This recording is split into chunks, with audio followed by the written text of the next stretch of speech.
everyone, and mag-unbox tayo na naman ng credit cards from BPI. So, I will not share my information. So, let's unbox na. I think na-receive ko is yung Blue Rewards, yung basic cards lang. Since hindi naman pasok yung income natin sa yun, hindi siya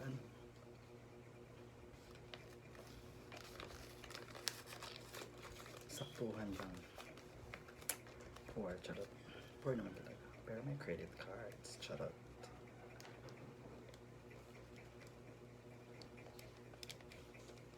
Okay. And then, tada!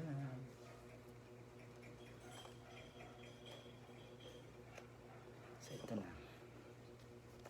Wait.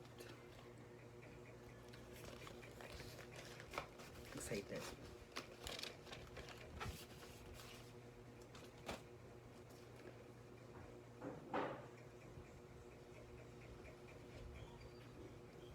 Oh my gosh.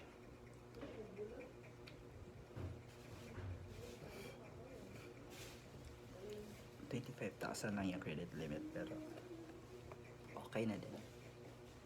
So here's the card.